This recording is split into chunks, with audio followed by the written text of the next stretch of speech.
कैसे हैं आप लोग? उम्मीद करते हैं कि बेहतर होंगे और आप लोगों की तैयारी भी बेहतर ढंग से हो रही होगी। तो चलिए आज हम लोग ग्रुप डी के सेट नंबर 6 को हम लोग प्रैक्टिस करते हैं। तो चलिए प्रश्न नंबर पहला पर चलते हैं। बोलता एक धनराशि को ए बी सी और डी के बीच में बांटा गया जिसका अनुपात है 17:3:9:6। इसमें क्या करना है कि बांटा जाना है। फिर बोलता है कि यदि बी को सी से 294 रुपये अधिक मिलता है तो ए को कितनी राशि प्राप्त होगी। तो देखिए सबसे पहले ए का पूछ रहा है बाबू, तो ए का अनुपात कितना है 17। तो हम क्या करेंगे कि 17 से भागा देंगे। कौन सा ऑप्शन है जो 17 से पूरा पूरा कट जाएगा। तो देखिए कोई एक ऑप्शन रैंडमली उठा लेते हैं क्योंकि सब लगभग करीबे है। 834, 33, 35, 36 2-3 के फर्क है तो एक ऑप्शन उठाएंगे सब पता चल जाएगा। तो देखिए तो 835 में 17 से भागा देंगे। देखिए तो 17 चौके 68, 17 5 85, तो 85 छोटा कितना होता है 68। तो 17 चौके 68, 13 में से 8 गया 5। अब यहां देखिए कितना है 7, 7 में से 6 गया 1, यहां उतर गया 5। अब यहां 17 नमा 153, क्या कि 53 और 17 जोड़िएगा तो 170 आता था। 17 नमा 153, तो 153। शेषफल क्या बचा रहा बाबू 2। नहीं अगर शेषफल नहीं बताता ना पूरा पूरा कटता तो 2 घटा लीजिए बाबू, तो कितना हो जाएगा 835 में से अगर 2 घटा लेते हैं तो पूरा पूरा कट जाएगा। यानी कि आंसर हमारा हो जाएगा 833, ऑप्शन 3। अगर आप लोग को लगता है कि नहीं इस तरह से नहीं बनाना है तो किस तरह से बनाएंगे। तो देखिए बी और सी कहता सी को बी से 294 अधिक मिला है, 294 अधिक मिला है। तो हम लोग कहेंगे कि यहाँ सी को बी से कितना अधिक मिला है। यहाँ देखिए बाबू 6 अधिक मिला है, तो 6 अधिक मिला है। अब ए का निकालना है तो यहाँ 17 से गुणना। अब देखिए 6 चौके 24, अब यहाँ बच गया 5, 6 नमा 54, अब 7 नमा 63, 63 का 3 का अंक 3 है एक ही ऑप्शन में, ऑप्शन सी में, या पूरा गुना कीजिए 833 आएगा। चलिए अब आगे हम लोग चलते हैं नेक्स्ट प्रश्न पर। कहता है कि बाबू की 2 पुरुष एक कार्य को 2 दिन में करता है। एमडीएच का बताए हैं तो 2 पुरुष किसी काम को 2 दिन में करता है। कोई काम है नीचे, कोई मान लीजिए कि एक ही काम है, तो यही एक काम को 4 पुरुष कितने दिन में करेंगे, कितने दिन में नहीं पता। ठीक है बाबू, तो 4 से 4 खत्म हो जाएगा, यानी एक्स का वैल्यू कितना आ जाएगा 1, तो 1 दिन में करेंगे। चलिए नेक्स्ट प्रश्न पे चलते हैं। देखिए कहता है अनु और बीना के वर्तमान आयु का अनुपात 4:5 है। आपसे 6 वर्ष बाद यह अनुपात 5:6 हो जाएगा। तो बीना का वर्तमान आयु निकाले, तो बीना कौन है बाबू, बीना 5 है वर्तमान में। बीना वर्तमान में कितना है 5। तब देखिए यहां पर ऑप्शन देखें कौन ऑप्शन 5 से पूरा पूरा कटता है। तो देखिए ना 1 2 3 तीनों ऑप्शन 5 से पूरा पूरा कट जाता है। चलिए कोई बात नहीं है। आपसे 6 वर्ष बाद, 6 वर्ष बाद तो अगर 6 जोड़ देंगे तो 6 से पूरा पूरा कटना चाहिए बाबू। क्या 6 से कटना चाहिए। तो 20 में 6 जोड़ेंगे तो 26, तो 6 से पूरा पूरा नहीं कटेगा। 25 में 6 जोड़ेंगे तो 31, ये 6 से पूरा पूरा नहीं कटेगा। तो 30 में अगर 6 जोड़ते हैं तो 36, यह 6 से पूरा पूरा कट जाएगा। तो आंसर हमारा 30।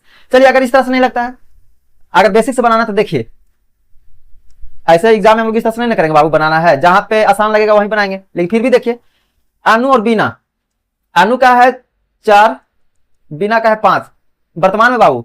अब 6 वर्ष बाद का है, 6 वर्ष बाद कितना हो जाएगा 5 और 6। सबसे पहले देखेंगे हम लोग गैपिंग, देखेंगे कि सेम है कि नहीं। अगर गैपिंग सेम नहीं रहेगा तो सबसे पहले इसका गैप सेम करेंगे। लेकिन खास चलिए अभी यहाँ पे गैपिंग सेम है एक का, यहाँ वर्तमान को मतलब 0 ले लीजिए, 0 अभी प्रेजेंट में है। ठीक है, अब देखिए यहां से अंतर कितना का बाबू 6 का अंतर है। तो हम लोग कहेंगे यहाँ अंतर कितना का 1 का।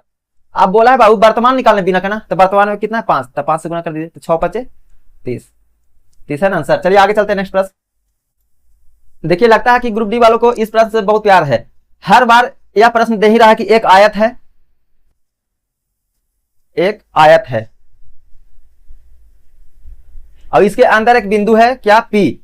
तब कहता है पहले आयत है ए बी सी डी लिख लीजिए, ए बी सी डी। बोलता है बाबू पी ए, यहां कोई बिंदु P, यहां से P ए दिया हुआ है कितना 73 सेंटीमीटर में सब है। पीबी, पीबी यहां पे P है, ये B हो जाएगा। पीबी कितना दिया हुआ है 57। अब पीसी तो यहां से सी यहां है ना बाबू, तो यहां आ जाएगा। पीसी कितना दिया हुआ है 99।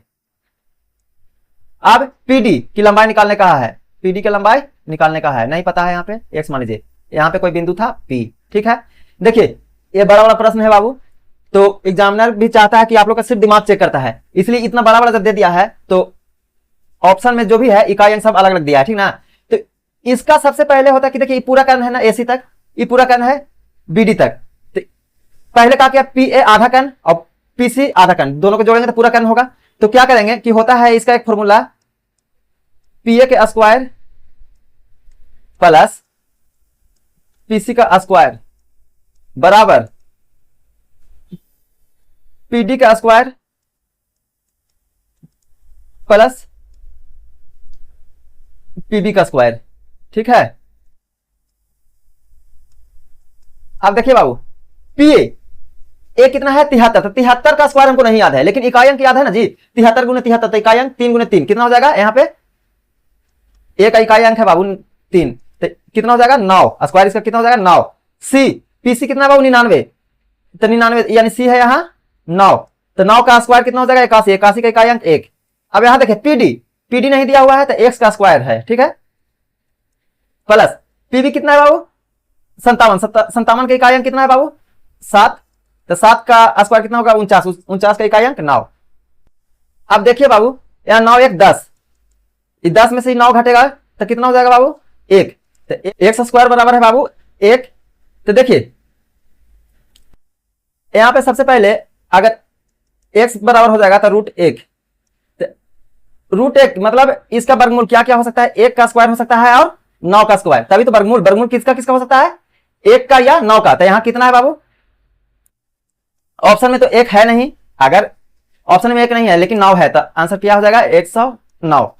जैसे समझिए मान लिया जाए कि यहां पे रूट में 21 का होता है 441, फिर 9 का होता है 81, तो सबका इकाई अंक 1 आ रहा है ना बाबू। तो यहां पे देखिए इसका वर्गमूल या तो 9 का होगा या तो कितना का होगा 1 का, तो ऑप्शन में 1 नहीं दिया हुआ है, तो ऑप्शन में कितना दिया हुआ है 9, तो 9 हमारा आंसर हो जाएगा। चलिए अब आगे चलते हैं। देखिए कहता है कि इसको सरल कीजिए, तो सबसे पहले ब्रैकेट को करेंगे, तो 8 या 24, तो 3 3 दूनी 6।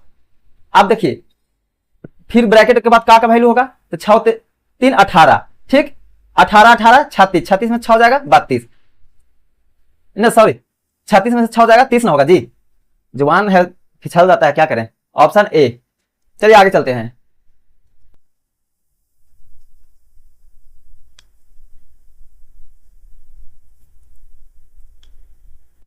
देखिए यह प्रश्न है साधारण ब्याज का। सबसे पहले साधारण ब्याज होता है एसआई बराबर पी गुने टी गुने आर बटा 100। अब देखो बाबू हम लोग का हमेशा हम लोग प्रिंसिपल 100 मान के चलते हैं, तो देखिए 100 मान के चलते हैं, तो एसआई बराबर, थोड़ा सा बात समझिए, एसआई बराबर 100 गुने टी गुने आर बटा 100, 100 से 100 खत्म हो गया।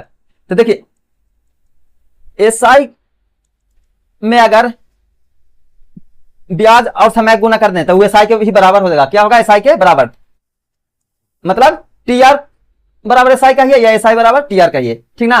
मतलब समय में अगर रेट से गुना कर दें तो ये काल्पनिक रियल नहीं है, तो काल्पनिक रेशियो का है, तो क्या होगा हमेशा ब्याज निकलेगा, क्या होगा काल्पनिक ब्याज निकलेगा। तो देखिए यहां पे कहता है कि एक साधारण ब्याज एक निश्चित दर पर 3 वर्षों के लिए निवेश किया गया, यदि इसे 4% प्रति वर्ष अधिक दर पर निवेश किया गया होता तो कहता है कि इससे 360 पे अधिक मिलता, तो मूलधन ज्ञात कीजिए। देखिए बाबू 4% अधिक करता है कितना वर्षों में, 3 वर्षों में, तो कितना ब्याज अधिक किया, अभी बताएं कि ब्याज बराबर समय और रेट को गुना कर देंगे तो ब्याज निकल जाएगा, जो कि काल्पनिक निकलेगा।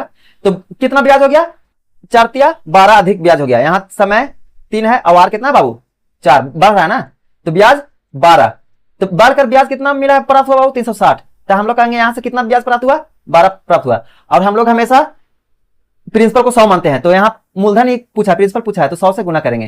तो देखिए बाबू 12 तिया 36 यानी कि 3000, 3000 ऑप्शन 1 में है। चलिए आगे चलते हैं। देखिए कहता है कि 600 किलोमीटर की ही एक दूरी है, क्या 600 किलोमीटर की दूरी, तो एक ट्रक पहले 300 किलोमीटर की दूरी 40 किलोमीटर प्रति घंटा से तय करता है, और शेष दूरी कुछ नहीं पता कितने किलोमीटर प्रति घंटा से तय करता है, लेकिन कहता है कि शेष दूरी को किस गति से तय किया जाए कि उसका औसत गति 70 किलोमीटर प्रति घंटा होगा। तो देखिए औसत चाल बराबर एक हम लोग फॉर्मूला जानते हैं, औसत चाल का फॉर्मूला है, तो इससे हमको कोई मतलब नहीं, जब दूरी समान रहे बराबर रहेगा तो औसत चाल बराबर फॉर्मूला होता है बाबू एवरेज स्पीड बराबर फॉर्मूला होता है 2 गुने चालों का गुणनफल, जो भी चाल दिया हुआ रहेगा, चाल पहला चाल गुने दूसरा चाल, ठीक है, और बटा चालों का योग। तो x प्लस वाई मान लीजिए, या x1 ऊपर किया है तो नीचे भी कोई x1 हो जाएगा। तो देखिए औसत चाल दे दिया बाबू 70, औसत चाल 70, 2 पहला चाल दिया हुआ है 40, दूसरा चाल नहीं पता है बाबू, तो दूसरा चाल हम लोग x मान लीजिए। अब यहाँ पे 40 प्लस x मान लीजिए, 40 प्लस x, 1 0 से 1 0 खत्म बाबू। अब यहाँ 7 चौके 28 प्लस 7x क्रॉस मल्टीप्लाई होगा, तो 7 चौके 28 कहने का मतलब 280 प्लस 7x बराबर 8x। तो x के वैल्यू कितना हो जाएगा, प्लस में इधर आएगा तो माइनस में, तो x बराबर 280 किलोमीटर प्रति घंटा की रफ्तार से चाल होगा, ठीक है ना। तो x के वैल्यू 280 किलोमीटर प्रति घंटा की रफ्तार।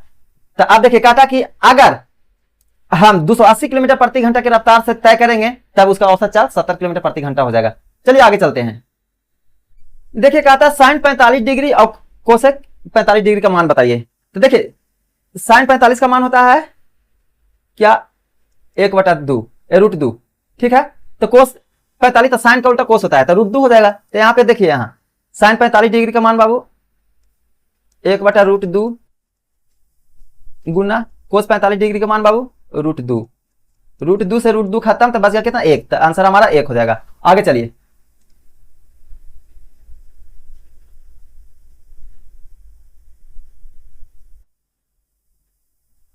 देखा था यदि किसी संख्या का 2/3, कोई संख्या है मान लिया जाए x है, इसका 2/3 के 20%, 20% मान लीजिए बाबू, फिर 50%, 50/100 का मान दिया हुआ है बाबू 686, तो वह संख्या मतलब x निकालिए। देखिए तो 50 दूनी 100, 1 0 से 1 0 खत्म, 2 से 2 खत्म, 2 पचे 10। तो देखिए यहाँ पे x बराबर क्या हो जाएगा बाबू 686 गुने 15। अब देखिए 15 छके 90 के 0 हाथ में 9, 15 8 20 से 120 और 9 29, 15 छके 90 और 12 कितना हो जाएगा जी, तो हमारा हो जाएगा 102। तो कितना आंसर हो जाएगा 10,290। चलिए आगे चलते हैं।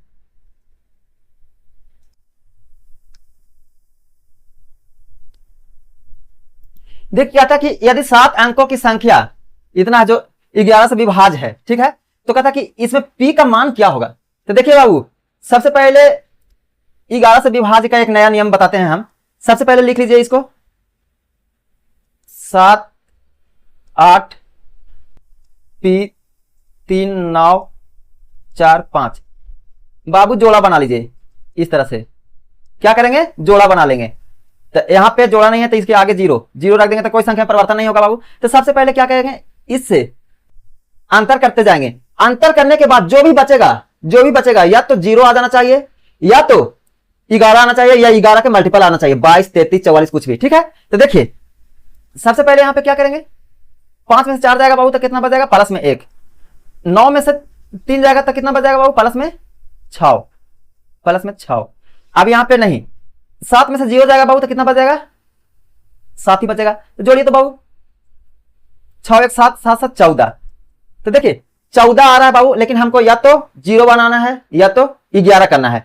तो 0 बनाने से बेहतर होगा कि यहाँ पे 11 बना ले। तो 11 बनाने के लिए बाबू 3 घटाना होगा ना। तो p के वैल्यू क्या रख दें, p का वैल्यू क्या रख दें कि 8 में से घटाने के बाद 3 आ जाए। तो p के वैल्यू बाबू यहाँ पे 5 रख देंगे, p का वैल्यू 5। तो देखिए 5 में से 8 जाएगा बाबू, छोटा से बड़ा तो घटता नहीं है, लेकिन अगर घटा रहे तो माइनस कितना हो जाएगा 3।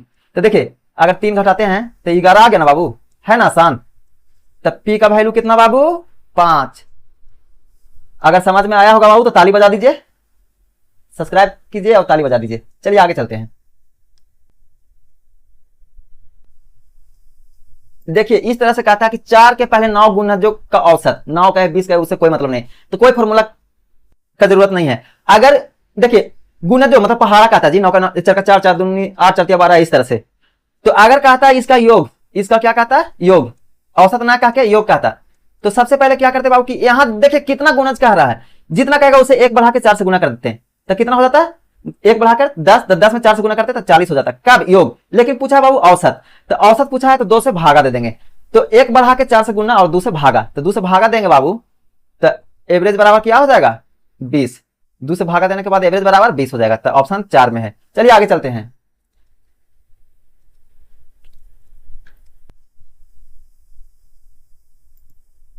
देखिए कहता है कि दो संख्याओं का योग 26 है, बड़ी संख्या छोटी संख्या से 4 अधिक है। मान लिया छोटी संख्या x है तो बड़ी संख्या x प्लस 4 हो जाएगा।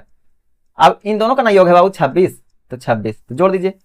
तो हटो,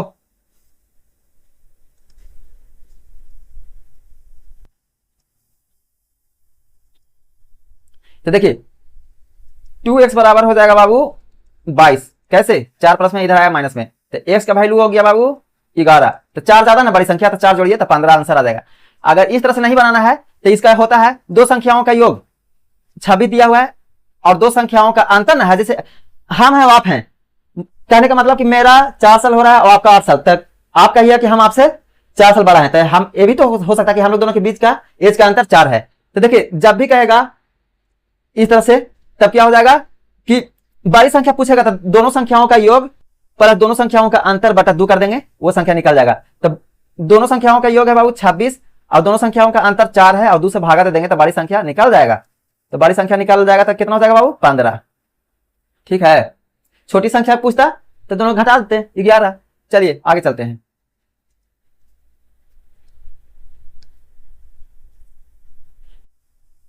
कहता है कि 1/20 कॉमा 2/80 का कितना प्रतिशत है, जिसमें का लगेगा वो बटा में आएगा। तो बटा कहने का मतलब बाबू भागा, तो 1/20 भागा कितना है बाबू 2/80, तो भागा को उल्टा गुना, तो 80/2। परसेंटेज निकालने का है बाबू तो 100 से गुना, 100 से गुना, 40 दूनी 80 यानी कि 200%। आगे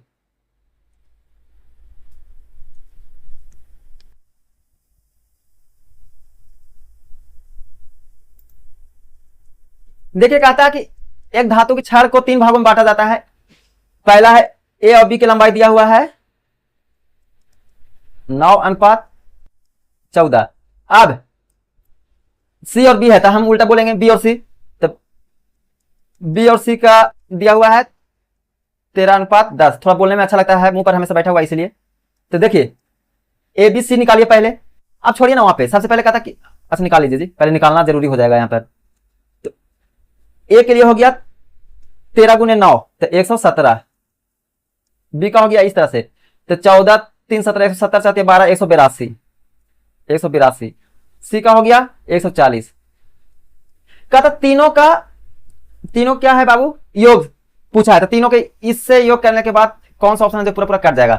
तो जोड़िए सबसे पहले। तो सबसे पहले देखिए ना बाबू, यहाँ कहता है कि उस तरह से नहीं करना है, तो यहाँ ए और सी के लंबाई के बीच का अंतर दिया हुआ है 23। कितना दिया हुआ है बाबू 23। तो यहाँ से कितना अंतर दिया हुआ है ए और सी का, यहाँ से भी अंतर दिया हुआ है 23। तीनों के योग निकालने का है। तो देखिए 7 2 9 8 4 12 1 13 के 3 3 1 4 439 कट जाएगा। आंसर हमारा 439 आ जाएगा। और इतना ना भी करते हैं तो भी जोड़ने के बाद 439 आता है, तो यहाँ कट एक ही गो है। चलिए आगे चलते हैं।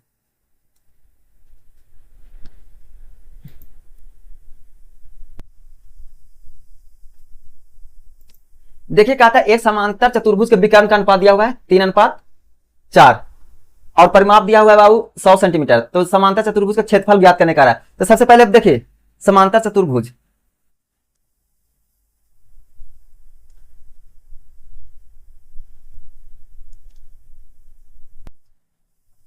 देखिए समांतर चतुर्भुज में सभी भुजाएं क्या होता है बाबू बराबर होता है। फिर इसका जो भी विकर्ण आपस में काटता है, जब भी आपस में काटता है तो वहां से 90 डिग्री का कोण बनता है। ये विकर्ण है बाबू, आपस में काट रहा है तो क्या हो रहा है 90 डिग्री कोण बन रहा है। अगर परिमाप 100 है बाबू तो भुजा कितना हो जाएगा 25। भुजा कितना हो जाएगा 25। भुजा कितना हो जाएगा 25। तो सबका हो जाएगा बाबू 25। देखिए अनुपात दिया हुआ है इस तरह से, देखिए अनुपात है तो मान लिया जाए बाबू कि विकर्ण पूरा का ना है, ये पूरा का है, तो यहां पर आधा हो जाएगा तो 3 के आधा 3/2 हो जाएगा। ठीक, तो यहां भी 3/2 हो जाएगा। थोड़ा समझिए बात। तो यहां पर विकर्णों को अगर आधा करते हैं, अनुपात में है 3:4 था, और विकर्ण के जब आधा करने के बाद आधा करते हैं तो यहां कितना हो जाता है 3/2 अनुपात 4/2। तो 2 से 2 कट जाएगा, तो हमारा आधा करने के बाद भी अनुपात में कितना आएगा बाबू? 3:4। आप देखें तो पाइथागोरस से यहाँ ये तो आधा करने के बाद 3 आ गया, अब ये 4 आ गया, तो ये कितना आ जाएगा? वो 5। आइसो भी ट्रिपलेट से होता है 5, करके देखिएगा। ये 3 का स्क्वायर 9 और 4 का स्क्वायर 16, तो 16 और 9 कितना होता है? 25। 25 का वर्गमूल कितना होता है? 5। तो यहाँ 5 है, ये 4 है, ये 3 है, कुछ भी ठीक है। आप देखिए बाबू 3 4 5 आ गया ट्रिपलेट। तो यहां पर बाबू भुजा 25 दिया हुआ है और रेशियो से भुजा कितना है बाबू? 5। कितना आया है? 5। तो ये विकर्ण निकालने के लिए कितना से गुना करेंगे? 3 से। इस विकर्ण को निकालने के लिए कितना से गुना करेंगे? 4 से। 5 5 25। तो एक का विकर्ण आ गया बाबू 15, दूसरा का विकर्ण आ गया बाबू 5 को 20, 20 आ गया। लेकिन थोड़ा सा सोचिए, ये आधा का था ना बाबू, आधा का विकर्ण था, तो दुगुना करने पर समय 2 से गुना कर दीजिए। समय क्या करेंगे? 2 से गुना, तो ये हो जाएगा बाबू 30, ये हो जाएगा 40। तो समांतर चतुर्भुज के क्षेत्रफल बराबर होता है 1/2 d1 गुने d2। d1 मतलब विकर्ण, तो 1/2 बाबू। d1 है हमारा 30, d2 है हमारा 40। अब 2 काटिए, यहां 20 हो जाएगा। 20 गुने 30 कितना होता है बाबू? 600। ठीक है, 600। चलिए आगे चलते हैं। कहा था कि एक बुल सेल्फ का अंकित मूल्य देखिए 572, कुछ भी दिया हुआ है, लेकिन जब अगर सब परसेंटेज पूछेगा तो इससे आपको कोई मतलब नहीं रहेगा। देखिए कहता है किराया मूल्य, अंकित मूल्य किराया मूल्य से 40% अधिक है, तो मान लिया जाए बाबू कि सीपी है बाबू 100, तो एमपी कितना हो जाएगा बाबू? 140। आप फिर भी कहता है कुछ छूट देने के बाद जो भी बेचता होगा तो उस पर लाभ 2% होता है, तो एसपी कितना हो जाएगा बाबू? 102। 102। आप कहता छूट प्रतिशत निकालिए, तो मार्क प्राइस में से जितना बेचे हैं उसी को घटाएंगे ना, तो छूट निकलता है बाबू। तो छूट यहां से कितना हो जाएगा? 28। तो छूट प्रतिशत बराबर होता है छूट बटा अंकित मूल्य गुने 100। 10 से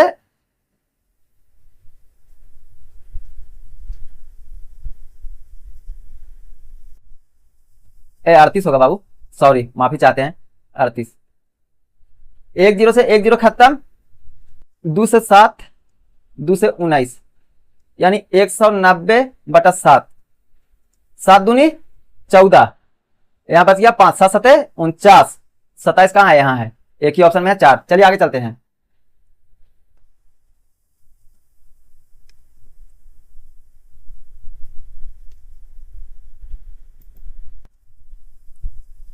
कहा था कि एबीसी एक काम को 3 5 15 दिन में पूरा करता है, वह एक साथ काम करते हुए उस काम के तिगुना काम को कितना समय में करेगा? देखिए बाबू सबसे पहले ए बी सी, इसका एलसीएम निकालिए, कितना हो जाएगा? 15। तो ए एक दिन में 5 काम करेगा, बी एक दिन में 3 काम, सी एक दिन में 1 काम, यानी सबसे कोड़िया यही है। तो तीनों एक दिन में कितना काम करता है बाबू? 9 काम। तीनों एक दिन में कितना काम करता है? 9 काम। तो पूरा काम कितना दिन में करेगा? तो 15/9, लेकिन 3 गुना बोला है बाबू, तो यहां 3 से गुना कर दीजिए, तो 9 5 45, 5 दिन में। चलिए आगे चलते हैं।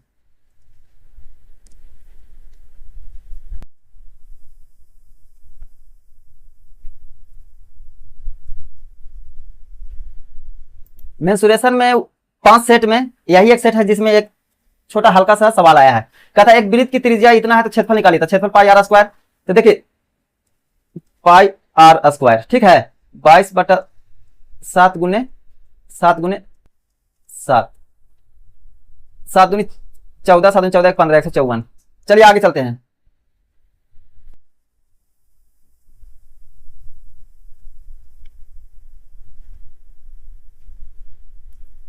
कहता कि x बराबर 2 है तो x square plus 3x plus 5 का मान ज्ञात कीजिए। तो देखिए 5 और 3 दूनी 6, 5 11 और 2 का स्क्वायर 4, 11 4 15। चलिए ऑप्शन 3।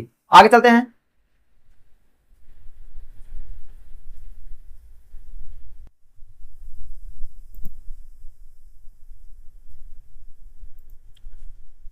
बाबू पॉल है, रयान है और मैक्स है, ये 15 दिन में काम कर लेते हैं अकेले, ये 14 दिन में, ये 21 दिन में।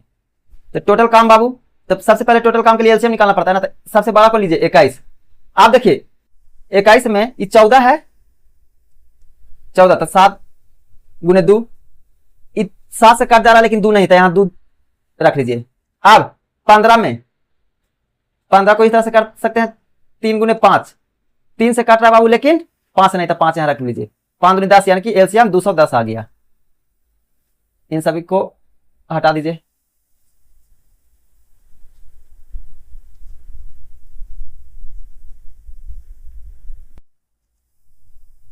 अब बाबू ये कितना दिन में करेगा? 15 दिन में पूरा काम करता है, 15 दिन में पूरा काम करता था, एक दिन में कितना करेगा? तो 15 से भागा दीजिए, तो कितना हो जाएगा? 14। ये कितना हो जाएगा? 15। ये कितना हो जाएगा? 10। देख लेते हैं बाबू 15 गुने 14 होता है कि नहीं? 210। 15 4 19, 190, 5 के 20, ठीक है, हो जाता है। अब बाबू यहां पे बोलता है कि उन तीनों ने मिलकर काम शुरू किया और पॉल ने 5 दिन के बाद काम छोड़ दिया। तो एक दिन में 14 काम कर रहा बाबू, तो 5 दिन में कितना काम करेगा? 70 काम। तो 210 में से 70 घटा लीजिए, ठीक है, तो कितना हो जाएगा? 0, 11 में से 7 गया 4, यहां 1, 140 काम बच गया, शेष काम बच गया। आप क्या कहता है? चलिए यही तो छोड़ दिया, ठीक है, लेकिन अब रियान और मैक्स मिलकर काम शुरू किया, लेकिन काम समाप्त होने से 3 दिन पहले काम को छोड़ देता है। कौन? रियान। तो देखिए ऐसा कंडीशन में जब काम लास्ट में आ जाए और काम समाप्त होने से पहले छोड़ता है, तो उसको मारिए 2-3 थप्पड़ और उससे ज्यादा काम करवाइए। तो वो 3 दिन जो छोड़ रहा था, तो 3 दिन में कितना काम करता? तो 3 दिन में 15 या 45 काम करता था, 45 काम और उससे जबरदस्ती करवाइए। तो 45 काम करेगा तो उसको जोड़ लेंगे, इसमें 45 काम जोड़ लेंगे, तो कितना हो जाएगा बाबू? 5 8 1, 185 काम।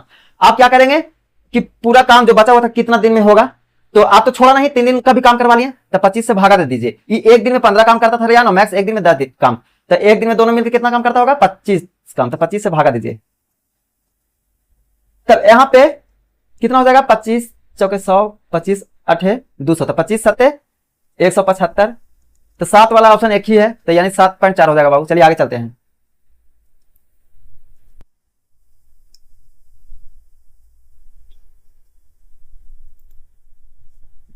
स्मार्ट बाजार है जो घरेलू सामानों पर 16 खरीद पर 9 मुफ्त तो ऑफर देता है। तो स्मार्ट बाजार द्वारा दी गई परिणामी छूट प्रतिशत निकालिए। देखिए बाबू ऑफर ऊपर कुछ नहीं होता, ये सब छलावा होता है। तो छूट हमेशा अंकित मूल्य पर मिलता है। तो अंकित मूल्य सबसे पहले जो भी प्राइस होगा उसको 25 किया होगा, 25 पर 9 छूट दे रहा है, 16 आ रहा है ना। तो देखिए अंकित मूल्य हो गया 25, तो 25 पर छूट दे रहा है कितना? 9। अंक छूट प्रतिशत निकालने के लिए 100 से गुना, तो 25 चौके 100, 9 चौके 36, आंसर ए। आगे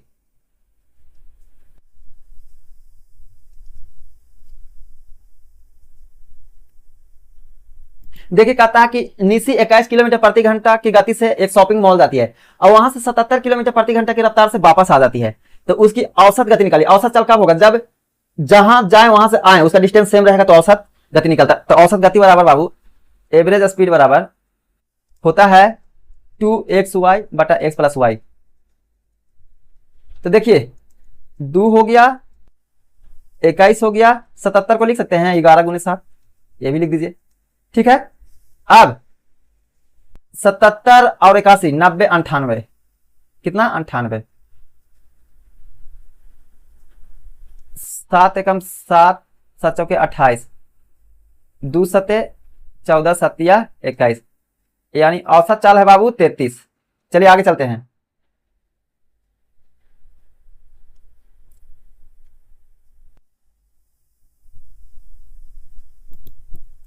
रंजीत एक वस्तु को 885 रुपए में बेचता है। कितना में बेचता बाबू? 582 रुपए में, 582 रुपया में।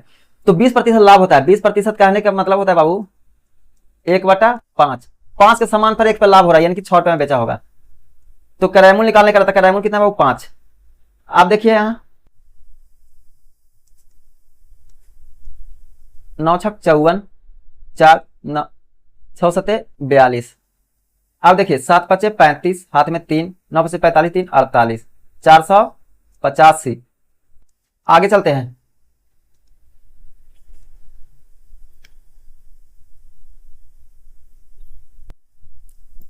यह प्रश्न भी लगभग समझिए कि बार बार एग्जाम में आ रहा है। छठा सेट है, 6 में पूछा है।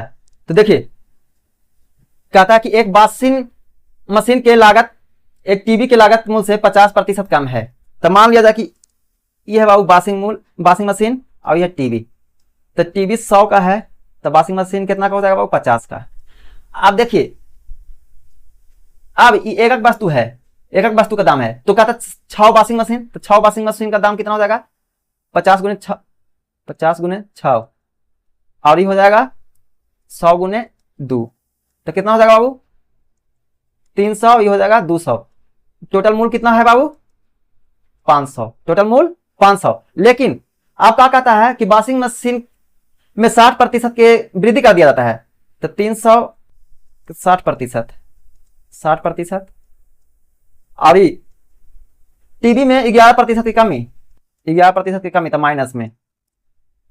अब बाबू प्रतिशत से परसेंट में आएगा, तो देखिए तो यहाँ 20 परसेंट अब खत्म हो जाएगा, 180 आ गया बाबू, ई परसेंट में आएगा 11% था ना, तो 11 दूनी 22, माइनस में है बाबू, तो 180 में से 22 घटाइए तो 158, 158 का परिवर्तन होता है मूल में, 158 का परिवर्तन होता है कितना है 500 में, तो 158 बटा 500 गुने 100,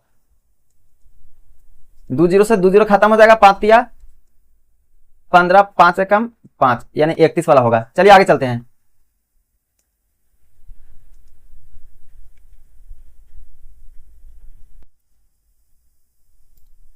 कहता कि समांतर माध्य निकालिए, जो प्रेक्षण दिया हुआ है उसका समांतर माध्य, माध्य मतलब एवरेज, तो एवरेज बराबर होता है कुल संख्याओं का योग बटा कुल संख्या, और उसका सम होता है, तो इस सब को जोड़ दीजिए, वो सम हो जाएगा।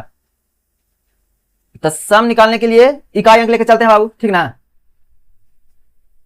9 8 17, 17 के 7, 7 5 12, 12 के 2, 2 2 4, 4 2 6, 6 3 9, 9 4 13, 13 के 3, 8 3 11, 11 के 1, 1 4 5। इकाई अंक सम का कितना हो गया बाबू 5, इकाई अंक सम का हो गया बाबू 5। संख्या कितना है बाबू 1 2 3 4 5 6 7 8 9।